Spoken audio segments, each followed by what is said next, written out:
guys, how are we all? Hope we're all doing well. Pickets and locks, a new night. Don't forget to even hashtag it. Keep it bloody legal. Jeez, I've got mess everywhere. That is coming up soon. Let's move some of this stuff out of the way for a second.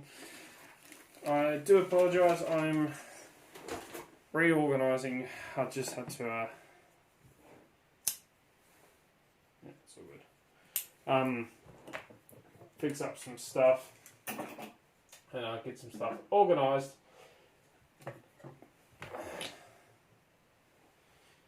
I've got shit everywhere because I was playing around with the new key cutter that I told you about in one of the latest videos. It arrived about 4 days early, which I'm not bloody complaining about. That's freaking awesome. Cost me $236 or something like that. I'll put words down the bottom here somewhere with the actual price when I look it up. That I paid for it and all that, but it has arrived. I've got it all set up and sitting on my key cutting station. That's why I've got shit sitting everywhere at the moment. And then I was thinking, well, my old key cutter has the manual hand crank, which is alright if I've got no bloody power to power the key cutter. And then I could just use a wire brush to deburr the keys. Bloody simple. But the new one doesn't have that option. So when I was out doing the food shopping today with the kids, I decided to pick up a little 300 watt power inverter to go into the car so that I can plug it into the cigarette port. I can plug an extension lead in and I can power these key cutting machines because both of them are under 300 watts. One of them is 180, the other one's about 100 watts, and even the bench grinder only sits about 180 watts or something like that. So I can not power all three at one time, but one at a time. It'd be bloody easy, or even two at a time if I really have to. So pick that up today. I'll go into a full-on review of that. But thought I'd show you the new setup, the new key machine, and what I'm going to be bloody doing with it. So let's get some shit cleaned out of the way here. Move the chair in. I'm going to move this big light over here, add a bit more light in. And let's grab this. So that's what you normally bloody see. And here we are here. So I've had to reorganise and change a few things around, as you can see. Let's move the camera up a wee bit. So I've put the bench grinder right on the bloody end here. So that way I could fit all three on the one board. And the reason why I fit all three onto here is, as I did last time, as I said last time when I put the original key cutting machine on there, key duplicator, I wanted it so I could transport it. So if I have to go somewhere and cut a key for someone, like when I went out to my brother's house and cut new house keys for him, I just pick this up, take the top off, throw it in the back of the ute. I throw the trestle in underneath in the ute because that folds up. This all goes in the back of the ute, fits in there bloody perfect. Throw my keys in there, and then I drive to the bloody where I've got to go. Can pull it out. It takes me a couple of seconds to set the bloody thing up, and I can cut keys. I can use power if there's power there, or now I can actually run the power without having to worry about the hand crank on the key machine. But it may still come in handy if I really need it on the older key machine over here. But the reason why I bought the new bloody one, which this isn't a review, I will review it. I'm just got it. I'm going to be testing it out on a car key. Lady from work lost one of her car keys. A bit fell out, can't find it anywhere.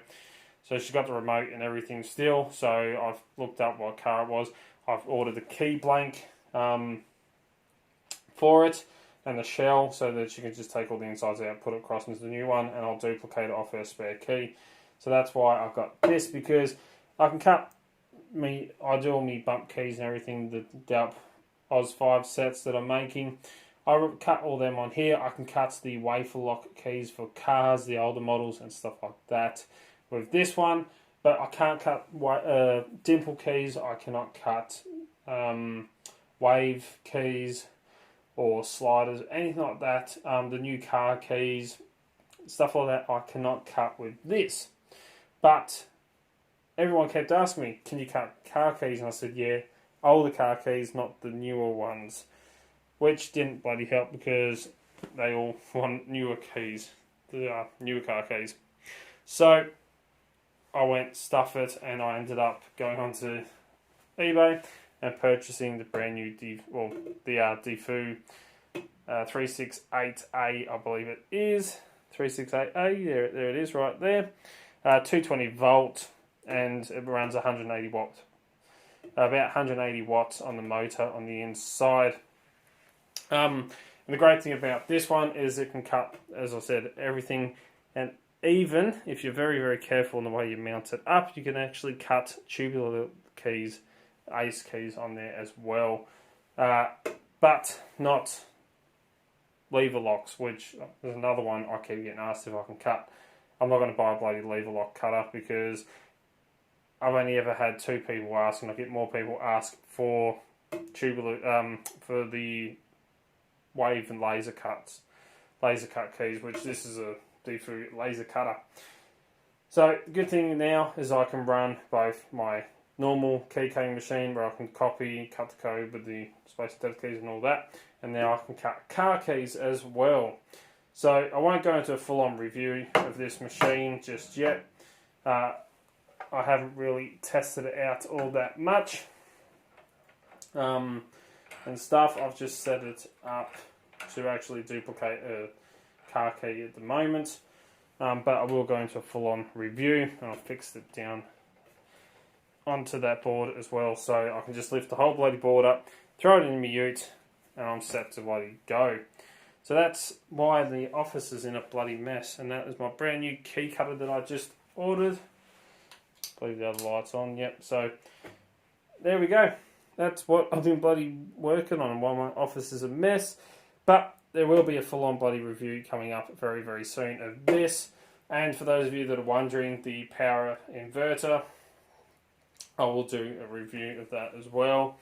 And a little heads up, as I said, I'm going to be looking into some tactical equipment and stuff like that. And as you know, I'm a bit of a knife collector, and I've been purchasing some new toys. So I'm going to be doing reviews of products like one of my karambit knives here, Zombie Hunter knife. I'm going to be starting to do a few reviews of these and throw some tactical stuff in there as well that I've got on order.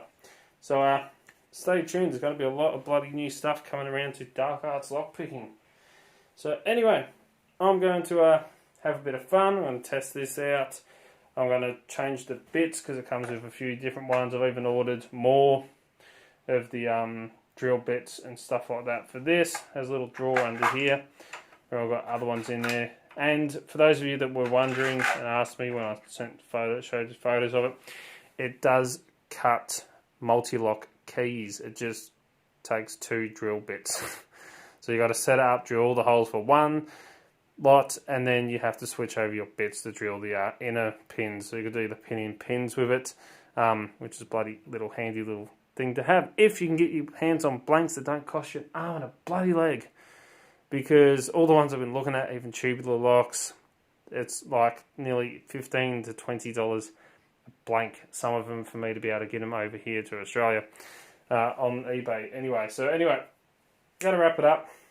Do a full-on review of the Defu 368A key machine coming up, and yeah, let's move back over here. So I've got some new stuff coming through in the works, like the inverter there, some tactical equipment, which I'm not going to go into too much detail at the moment and spoil the bloody surprise, and a bit more interesting stuff into my channel here, rather than just the same old, picking a lock and stuff like that. Everyone's doing it these days. I want to try and make it a little bit bloody different. So, alright, as always, you know it, Always follow the codes, keep Locksport legal, don't do anything bloody stupid. Don't forget to come and join us on Discord, the Extraordinary League of Pickers. The link's down in the description down below. Don't forget, if you're looking for great equipment at awesome and competitive prices, don't forget to check out locksmithtoolbox.com. They're a great Australian company, and as you know, that's where I get most of my lockpicking equipment from. That's getting posted. What else is it? Oh yeah, don't forget you can get your hands on some bloody Doubt merch, which is available at Teespring. There's a link in the description down below. Go and bloody check it out. There's stickers, t-shirts, hoodies, you name it, it's kind of bloody on there. Don't forget, if you want to get in contact with me, contact me through any of the social medias. I'm on pretty much bloody all of them. Instagram, Facebook, Twitter. It's where I put up post photos of what's going on in the background, all the fun stuff that happens around here pretty much. What else is there? It's about it, I think. If you'd like to see, don't forget to give a thumbs up. Really do bloody appreciate it. And until next time, cheers, guys. Oh, don't forget, you can also email me, darkhardslockpicking@gmail.com. I'll get back to you. Don't forget to put a comment down below. And see you all pretty bloody soon.